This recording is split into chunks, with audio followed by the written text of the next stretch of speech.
మాట్లాడుతున్నాను. I want you to intervene sir. First ఇందాక రాహుల్ గాంధీ గారు మీరు పార్లమెంట్ లో ఆయన మాట్లాడిన మాటలు మీరు విని ఉండవచ్చు. బయటకు వచ్చిన తర్వాత కూడా ఆయన ప్రెస్ తో కూడా మాట్లాడారు.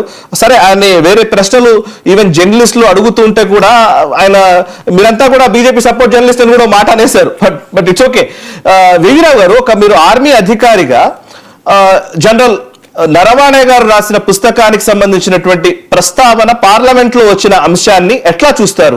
ఒక ఆర్మీ అధికారిగా మీ అభిప్రాయం ఏంటి? మీరు కూడా కాంబాట్స్ లో పాల్గొన్నటువంటి వ్యక్తి, గ్రౌండ్ లో ఆన్ గ్రౌండ్ మీరు పనిచేసినటువంటి వ్యక్తి కాశ్మీర్ లో అండ్ మిగతా ప్లేసెస్ లో.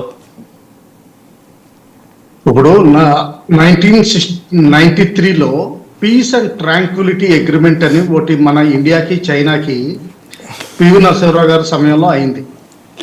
దాన్ని శాంతియుతంగా మనకున్న ప్రాబ్లమ్స్ ఎలా పరిష్కరించాలని, ఆ అగ్రిమెంట్ తర్వాత మన బోర్డర్ ఏరియాస్లో 25 కిలోమీటర్స్ వరకు వెపన్స్ తీసుకెళ్ళడానికి లేదు. అందులో ఒకటి ముఖ్యమైన అంశం. రెండవది ఏంటంటే బోర్డర్ ఏదన్నది యాక్చువల్గా డీలినేట్ అవ్వలేదు. పాకిస్తాన్ ఇండియా మధ్యనైతే లైన్ ఆఫ్ కంట్రోల్ అని, యాక్చువల్ గ్రౌండ్ పొజిషన్ అని, పాకిస్తాన్ ప్రకారం ఇంటరిమ్ బౌండరీ అని, లేకపోతే మన ఇండియా ప్రకారం ఇంటర్నేషనల్ బోర్డర్ అని కొంచెం లైన్స్ డిఫైన్ అయ్యి ఉంది. అది రాయి కావచ్చు, ఏదైనా అవ్వచ్చు, ఒక మార్కింగ్ కావచ్చు చెట్టు మీద, కానీ అది దాటితే బోర్డర్ దాటినట్లు లెక్క.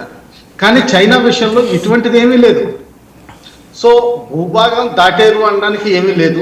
ఎస్, కొంతవరకు వాళ్ళు పొజిషన్స్ ఫోర్టిఫై చేసుకున్నారు, పెంగాంగ్స్ నార్త్ అండ్ కొంతవరకు సౌత్. అయితే సౌత్లో వాళ్ళని తిప్పికొట్టాము మనం. సౌత్ వాళ్ళు వెకేట్ చేసి నార్త్లోనే కొంచెం వరకు వెకేట్ చేశారు, కానీ కొంతవరకు ఇంకా హోల్డింగ్ చేస్తున్నట్టు అన్నారు. ఇది 1962 తర్వాత అదే పొజిషన్ కంటిన్యూ అవుతుంది. కేవలం కొంచెం ఫోర్టిఫై చేసుకున్నారు అంతే. కానీ ఈ కొత్తగా ఆక్రమణ అంటూ ఏది నా అభిప్రాయం ప్రకారం ఏది జరగలేదు. ఈ పెంగాంగ్స్ ఏరియాలో నేను తిరగడం జరిగింది. దాదాపు 2.5 దశాబ్దాల కింద 2 సంవత్సరాలు ఉన్నాను ఆ ఏరియాలో. సో కొత్తగా ఏమీ జరిగినట్టు అనిపించట్లేదు. అయితే ఇది పొలిటికల్ మైలేజ్ తీసుకోవడానికి ఆ బుక్ని కోట్ చేస్తా ఇటువంటి మైలేజ్ తీసుకోవడం జరుగుతుందని నా అభిప్రాయం. ఈ ఇండియా చైనా మధ్యన డిస్కషన్స్ లో లాస్ట్ మిలిటరీ కోర్ కమాండర్స్ మధ్యన మీటింగ్ 23వది చుషూల్ ఏరియాలో అయింది, అంటే లడాక్ ఏరియాలో. అలాగే డిప్లొమాట్స్ మధ్యన మీటింగ్ లో అది 24వది జరిగింది. వాళ్ళ ఫారిన్ మినిస్టర్ ఇండియా రావడం జరిగింది. అప్పుడు మన వాళ్ళు కలిసి మన వాళ్ళు డిస్కస్ చేయడం జరిగింది. అయితే చైనా తోటి ఏ డిస్కషన్ అవ్వండి, మిలిటరీ వాళ్ళకి అవ్వనండి, డిప్లొమాట్స్ అవ్వనండి, పరామర్శ తప్పితే కానీ యాక్చువల్ జరిగేది ఏది లేదు, ఉండదు. మిలిటరీ పరంగా భూమి గురించి మాత్రం ఎవరు మాట్లాడరు. చైనా దాటి వేస్తుంది, ఫ్యూచర్ లో చూద్దాం, దాన్ని ఎకనామీ లింక్ చేయొద్దు, ఫైనాన్షియల్ ఇంక్లూజన్ లింక్ చేయొద్దు, మాకు ఈ పర్మిషన్ ఇవ్వాలి, ఈ ట్రేడ్ పర్మిషన్స్ కావాలని వాళ్ళు మాట్లాడతారు. తర్వాత ఎప్పుడో చూద్దామంటారు. కానీ వాళ్ళు చేయాలనుకున్నది వాళ్ళు చేయాలని ప్రయత్నిస్తూ ఉంటారు, అందులో డౌట్ ఏమీ లేదు.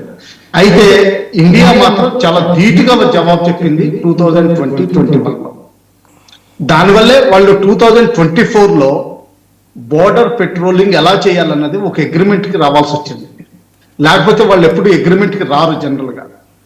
అలాగే నార్త్ ఈస్ట్లో వాళ్ళు ఎప్పుడు ఉగ్రవాదుల్ని ప్రోత్సహించేవారు. నాగాలాండ్ కానివ్వండి, మణిపూర్ కానివ్వండి, మిజోరాం కానివ్వండి, అండ్ కొంతవరకు అస్సాం కానివ్వండి, అది చాలా వరకు తగ్గిపోయింది.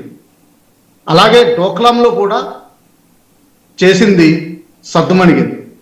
టిబెట్ లో వెస్టర్న్ టిబెట్, ఈస్టర్న్ టిబెట్ లో వాళ్ళు క్లెయిమ్ చేస్తున్న ఏరియాస్ ఇప్పుడు ప్రస్తుతానికి ఎక్కువ మాట్లాడలేదు. ఇది అపోజిషన్ పార్టీస్ అయితే వాళ్ళు అపోజ్ చేయాలి కాబట్టి ఏదోటి ఇష్యూ దొరుకుతుంది. ఆ ఇష్యూ గురించి ఎక్కడో ఒకటి ఫైల్స్ లో ఎక్కడ పేరు కనిపించినా కానీ దాన్ని ఉటంకిస్తూ ఏదోటి చేస్తూ ఉంటారు. అదే మనం సీరియస్ గా తీసుకోవాల్సిన అవసరం లేదని నా అభిప్రాయం. చెప్పండి. ఓకే, వివిరావు గారు, ఒక్క విషయం. ఇప్పుడు మీరు డైరెక్ట్ గా ఆన్ గ్రౌండ్